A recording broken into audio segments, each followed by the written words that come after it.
Hello, अस्सलाम वालेकुम। मैं प्रोफेसर शमीम अहमद अपने यूट्यूब चैनल पर आप लोगों से मुखातिब हूँ। आज की बात में मैं बात करूँगा role of Muslim political leaders and Muslim masses in general, और ख़ास तौर से दिल्ली में जो इलेक्शन हो रहा है उसके बारे में बात करूँगा। देखिए, दिल्ली में जो मेन प्लेयर्स हैं ख़ास तौर से वो बीजेपी है, कांग्रेस है, आप पार्टी है, और कुछ बीएसपी ने भी काफ़ी जगहों पर मायावती ने कैंडिडेट्स खड़े किए हैं, और एआईएमआईएम यानी ओवैसी साहब भी वहाँ मौजूद हैं। जाहिर है ओवैसी साहब is a politician, he is A political party, तो वो साधु तो है नहीं, वो सेंट तो है नहीं, वो अपने घर में बैठे आपको जिताने के लिए। उसे भी ज़मीन चाहिए, पॉलिटिकल स्पेस चाहिए। और बाय एंड लार्ज सभी पार्टीज़, जो मैं पहले बार बार भी कहा कि उन्हें मुस्लिम वोट तो चाहिए लेकिन मुसलमान की ज़रूरत नहीं। वो बर्दाश्त भी नहीं करते कि कोई मुस्लिम लीडरशिप पनपे, और ख़ास तौर से जो मुसलमान मासिस भी हैं वो भी रोते हैं कि हमारा तो कोई लीडर ही नहीं। उसकी वजह यह है कि जो ये मुस्लिम सोकाल्ड सेकुलर पार्टीज़ में मुस्लिम लीडर्स हैं वो मुसलमानों के लीडर नहीं बल्कि वो दलाल हैं। वो मुसलमान को एक्सप्लॉइट करते हैं। जब वो इलेक्शन में खड़े होते हैं, वैसे तो वो सेकुलर पार्टीज़ के मेंबर्स हैं, लेकिन वो वहाँ बात करते भाई को वोट दो। भाई मीन्स मैं मुसलमान हूँ, आप मुझे वोट दीजिए। जबकि आप जो गुलाम हैं अपनी पार्टी के हैं, आपका मुसलमानों से कोई लेना देना नहीं सिवाय वोट लेना। आप अपना पर्सनल फ़ायदा करते हैं या उस पार्टी का, ज़ाहिर है उस पार्टी के थ्रू आपको सब कुछ मिल रहा है तो उसकी ग़ुलामी करते हैं। यही अब देखने में आ रहा है दिल्ली के इलेक्शंस में। देखिए, जो मैं पहले भी कहा कि हिंदुस्तान में ना कोई पॉलिटिकल पार्टी सेकुलर है और ना ही कम्युनल है, and none of them is having ideology. कोई अंबेडकर का नाम लेता है, कोई लोहिया जी का नाम लेता है, कोई मौलाना जौहर का नाम लेता है, कोई गांधी जी का नाम ले रहा है। ये सिर्फ बड़े बड़ी हस्तियों का नाम लेकर के लोगों को गुमराह करते हैं। आइडियोलॉजिकल पार्टी अगर कोई है तो या तो बीजेपी है, काफ़ी हद तक आरएसएस, चूँकि it is controlled by RSS, और आरएसएस एक ऑर्गेनाइजेशन है जिसकी एक सोच है, वो हमें सूट करे या ना करे, बट दे उनकी एक सोच है। या इंडिया के अंदर अगर कोई हद तक है, और काफ़ी हद तक मैं कहता हूँ, वो left parties, CPI, CPM and others, उनकी कोई आइडियोलॉजी है। बाकी कांग्रेस का सबके सामने 60 साल तक क्या किया। हाँ, अब ज़रूर है, राहुल गांधी की पदयात्रा के बाद कांग्रेस में एक सोच आई है और राहुल गांधी एक आइडियोलॉजिकल पॉलिटिक्स कर रहे हैं। वो कुर्सी पाने की या जीतने हारने की बात नहीं, बल्कि एक आइडियोलॉजी को लेकर के आगे बढ़ रहे हैं, और इसीलिए वो पॉपुलर हो रहे हैं और लोग उनके साथ आ रहे हैं। लेकिन जब साथ साथ ये कहा जाता है, कांग्रेस भी कहती है और भी कहते हैं कि साहब बीजेपी को हराओ, तो मेरा ये कहना, जहाँ तक as far as Muslims are concern, वो तो इस चीज़ का ठेका या अपने कंधों पर वजन ना लें कि वो बीजेपी हराओ का नारा दें, चूँकि you have suffered a lot, we have suffered a lot. अभी भी कुछ देखिए, जहाँ तक सवाल है दिल्ली इलेक्शन का, दिल्ली इलेक्शन में केजरीवाल ने कुछ करके दिखाया है। केजरीवाल ने पिछले 2013 से 25 तक जो डिलीवर किया है, चाहे वो ट्रांसपोर्ट हो, चाहे बिजली हो, चाहे एजुकेशन हो, चाहे हेल्थ हो, हर सेक्टर में वो कोई हिंदुस्तान की पार्टी ना तो कर पाई है और न कर पाएगी। ये सिर्फ चाहते हैं, चाहे वो बीजेपी हो या कांग्रेस हो, इन दोनों का तो मकसद सिर्फ और सिर्फ ये है कि केजरीवाल ख़त्म हो जाए। कांग्रेस को ख़ास तौर से ये खतरा कि हमारा स्पेस चूँकि उसने लिया है तो शायद हमें वो वापस मिल जाएगा। वो बहुत बड़े धोखे में है, उन्हें वापस नहीं मिलेगा। दूसरी तरफ आप एक तरफ कहते हैं कांग्रेस खास तौर से और जो सो कॉल्ड इंडिया गठबंधन के लोग हैं कि हमें कम्युनल फोर्सेस को कमज़ोर करना है। दिल्ली में कांग्रेस जितना स्ट्रांगली लड़ेगी उतना ही बीजेपी का फायदा होगा। कांग्रेस ज़्यादा से ज़्यादा 5-6 सीट ला सकती है। तो दिल्ली में हुकूमत अगर बनेगी या तो आप पार्टी की बनेगी या बीजेपी की बनेगी। लेकिन अफसोस के साथ कहना पड़ रहा है कि कांग्रेस के जो लोकल लीडर्स हैं वो जिस तरह की पॉलिटिक्स दिल्ली में कर रहे हैं उससे लगता है कि उनका बड़ा दुश्मन आप पार्टी है, ना कि बीजेपी। तो वो बात आपकी सोच कहाँ गई कि कम्युनल फोर्सेस को वीक करना है। दूसरी तरफ मुसलमान जो हमारे यहाँ ज़ाहिर है, मैं तो वही वर्ड्स यूज़ करूँगा जो कि सिर्फ और सिर्फ दलाली करते हैं दूसरों की, वो कह रहे हैं सब जगह, वो आप पार्टी के मुसलमान भी, सो कॉल्ड सेकुलर पार्टी के, वो कांग्रेस के भी, वो इल्ज़ाम लगा रहे हैं केजरीवाल के ऊपर, ख़ासतौर से 3। एक तो जो CAA NRC के ऊपर जो ओखला में सब डेमोन्स्ट्रेशंस और धरना चले थे कि उसमें केजरीवाल ने साथ नहीं दिया। दूसरा ये कि जमात वालों के ऊपर एक्शन हुआ, केजरीवाल कुछ नहीं कर पाए बल्कि उन्होंने केस कराए। तीसरी बात वो कहते हैं कम्युनल राइट्स जो वहाँ हुए, नो डाउट बिल्कुल सही है, केजरीवाल को बोलना चाहिए था, वो नहीं बोल पाए। लेकिन ये भी आप समझिए कि दिल्ली एक इंडिपेंडेंट स्टेट नहीं है। वहाँ लॉ एंड ऑर्डर जो है या पुलिस जो है या इन्वेस्टिगेशन एजेंसी जो हैं वो सब सेंट्रल गवर्नमेंट के अंडर में है। तीसरी चीज़, जिस जमात के लिए आप कह रहे हैं तबलीगी जमात, हज़ारों लोगों को गिरफ्तार किया, जो बाहर गए हुए थे वो भी गिरफ्तारी हुई, लेकिन क्या जो चीफ हैं जमात तबलीगी जमात के, क्या उनकी गिरफ्तारी हुई? उनके घर पर मुजफ्फरनगर में रेड होती है, उसे पूरा टीवी के ऊपर दिखाया जा रहा,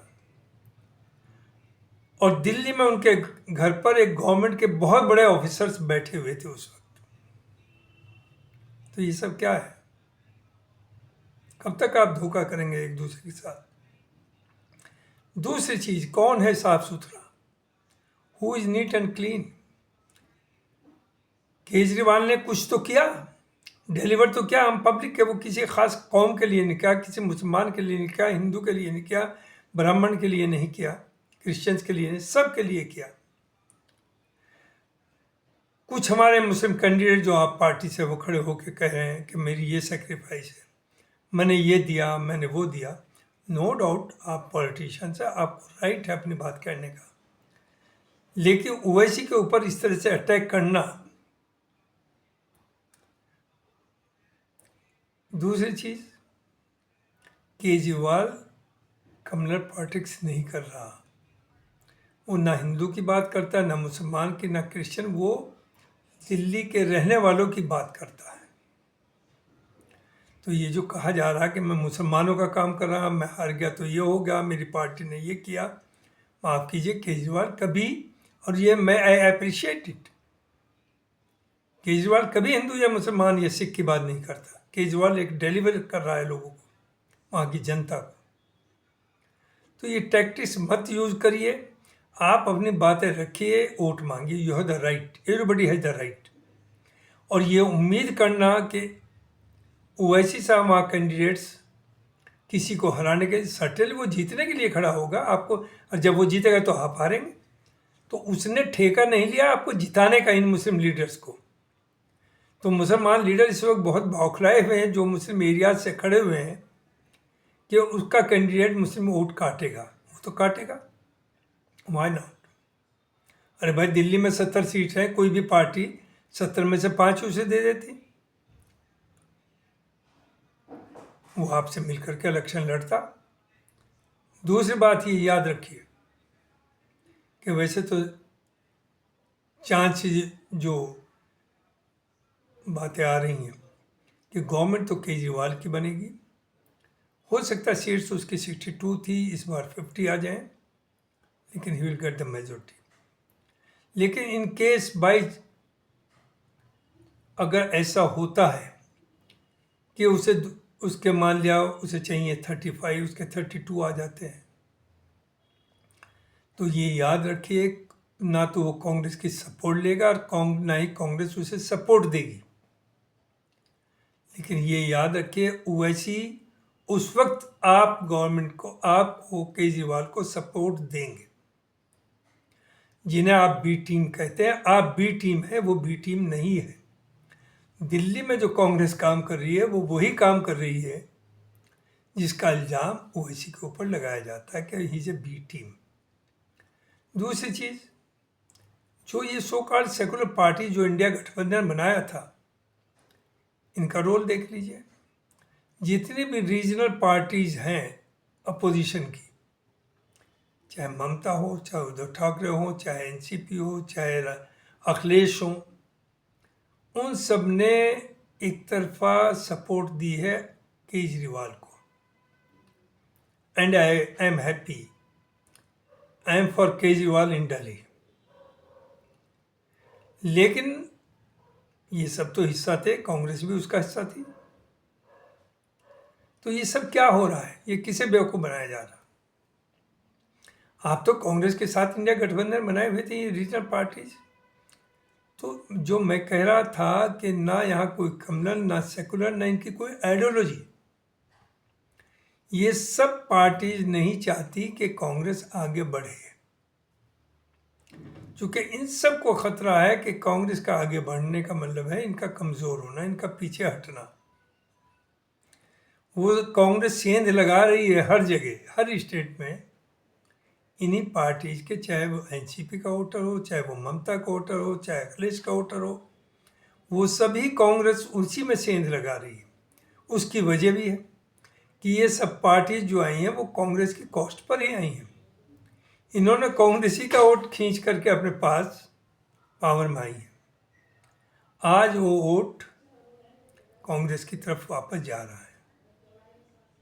दूसरी चीज़, कांग्रेस, देखिए, on national level they know way other than Congress. Secondly, Congress ने जो कहा जा रहा है कि केजरीवाल ने ये किया, कांग्रेस ने क्या नहीं किया। अगर उस इशू पर आते हैं, जिस तरह डिस्क्रेडिट करना चाह रहे हैं केजरीवाल को कि कम्युनल राइट्स में ये नहीं किया, जमात में नहीं किया, फला जगह ये नहीं किया, तो कांग्रेस ने भी तो बटला होश कराया। कांग्रेस में तो मेरठ में 70-80 लोगों को लाइन में लगा करके उनके ज़माने में गोली से मार दिए गए, नहर में लाशें फेंक दी गई। कांग्रेस ने अफजल गुरु को सिर्फ कम्युनल फोर्सेस को खुश करने के लिए झूठा केस बना करके उसे फांसी दी गई। कांग्रेस के ज़माने में क्या नहीं हुआ, मुरादाबाद में ईद के दिन 400 लोगों को मारा गया, लाशें पड़ी हुई थी।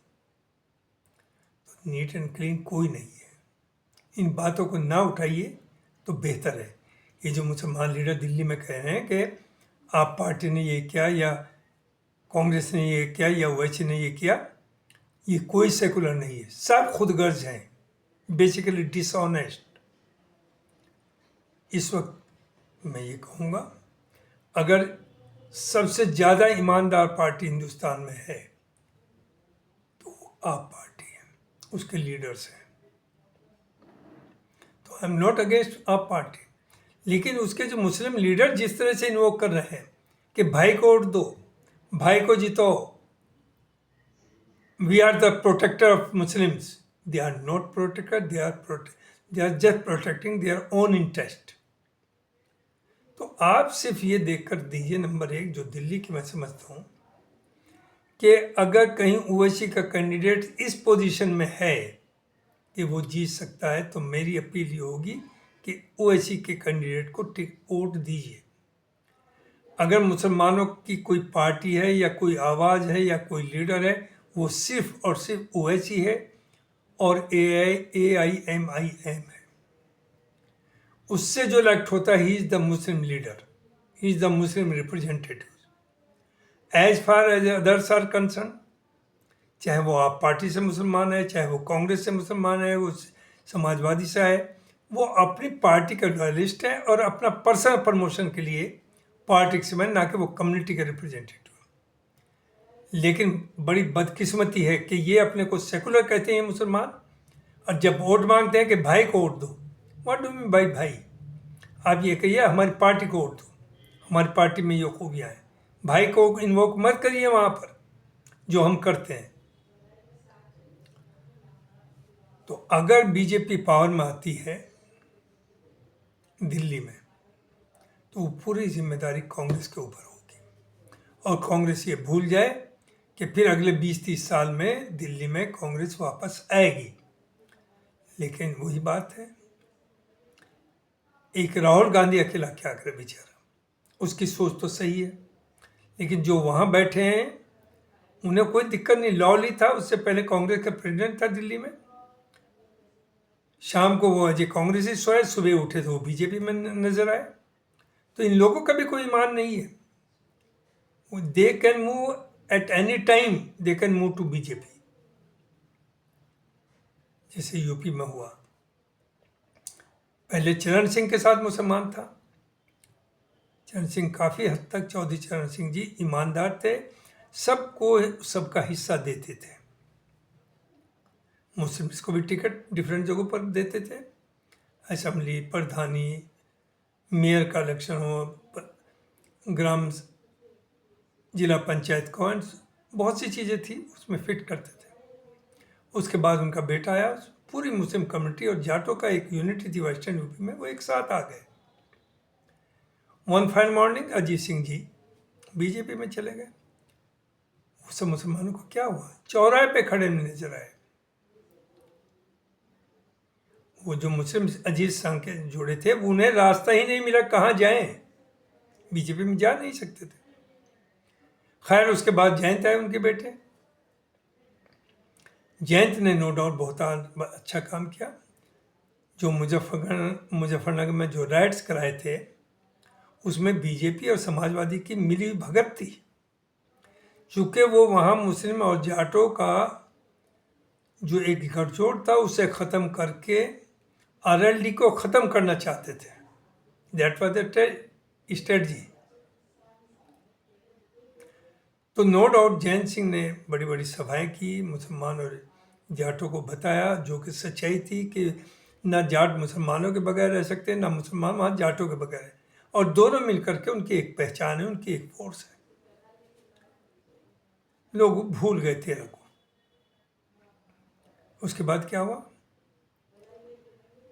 अखिलेश अपनी पॉलिटिक्स चल रहे थे कि जयंत को वीक करें, उसे दूरी रखें। One fine morning he shifted to BJP, Jayant. तो जो मुसलमान उसके साथ कमिटेड था वो कहाँ जाए, उसके लिए क्या रास्ता बचा? तो क्या ये मुसलमान ये फुटबॉल बनता रहेगा जिंदगी भर?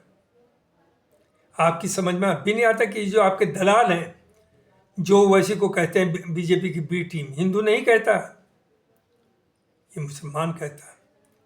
नो डाउट ये मैं भी कह रहा हूँ कि अगर कहीं ओवैसी के कैंडिडेट को 10,000 वोट मिले तो बीजेपी को 20,000 का फायदा होगा, लेकिन हो आखिर कब तक?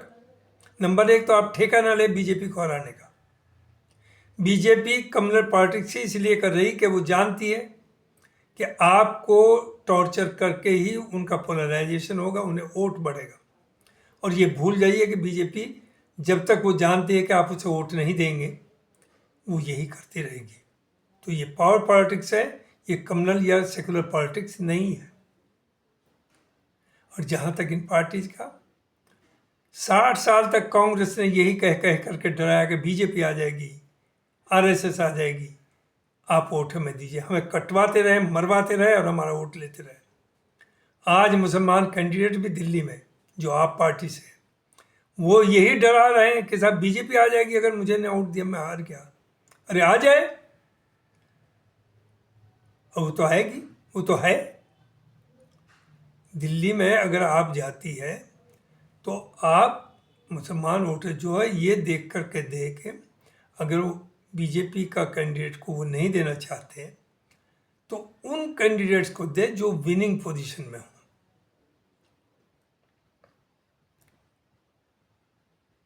अगर कांग्रेस का कैंडिडेट कहीं वाकई बहुत जीतने की पोजीशन में, चूंकि नेशनल लेवल पे तो कांग्रेस को रहना है,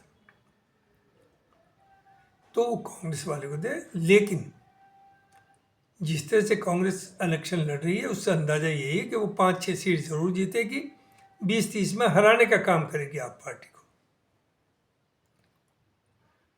तो situation is highly complicated and confusing, लेकिन इस कंफ्यूजन से आप बाहर आइए। अगर जो मैं कहा प्रायोरिटीज, मुस्लिम एरियाज में अगर ओवैसी का कैंडिडेट कहीं स्ट्रांग है जीतने की पोजीशन, तो उसे वोट दीजिए। आई एम फॉर ओवैसी, चूँकि सिर्फ ओवैसी और उसकी पार्टी मुसलमानों की पार्टी है, जो कैंडिडेट उसकी पार्टी से जीतेगा वही आपका रिप्रेजेंटेटिव है, दूसरे मुसलमान नहीं है। तो और जगह आप ये देख के न वोट दीजिए कि मुसलमान है। अगर वहाँ कांग्रेस का हिंदू कैंडिडेट स्ट्रांग है, उसे वोट दीजिए। अगर आप नंबर 1 ओवैसी, नंबर 2 आप पार्टी को बाय एंड लार्ज सपोर्ट दीजिए। यू एंश्योर कि आप पार्टी की हुकूमत बने। लेकिन अगर कहीं आपका भी कमज़ोर है और वहाँ बीजेपी भी है, कांग्रेस भी है और ओवैसी का कैंडिडेट भी है, ओवैसी का बहुत वीक है, तो आप कांग्रेस को वोट दीजिए जिससे कि कांग्रेस का कैंडिडेट निकाल सके। हालांकि कांग्रेस का रोल दिल्ली में ज़रूरत से ज़्यादा बुरा है। तो कांग्रेस क्या चाह रही है? अपने लिए स्पेस तलाश रही है। जो उसका वोटर भागा है दूसरी पार्टी, उसे वापस लाना चाहती है। तो वैसे भी तो ये कर रहा है, उसे भी तो पॉलिटिकल स्पेस चाहिए। वो आप उससे ये उम्मीद करें कि आपको जिताने के लिए वो घर बैठ जाए, ये नहीं होगा। और आप जो भी हैं, मैंने जैसे कहा, किसी भी पॉलिटिकल पार्टी से कोई कैंडिडेट हो अदर देन AIMIM, वो मुसलमानों के रिप्रेजेंटेटिव नहीं हैं, वो उन पॉलिटिकल पार्टीज के दलाल हैं। पर्सनल प्रमोशन के लिए वो इलेक्शन लड़ते हैं और कुर्सी पर बैठते हैं। बी केयरफुल, अपनी पार्टी खड़ी करिए, अपने कैंडिडेट, अपने लीडरशिप खड़ी करिए अगर आपको यहाँ इंडिया में सर्वाइव करना है इस पॉलिटिकल उसमें।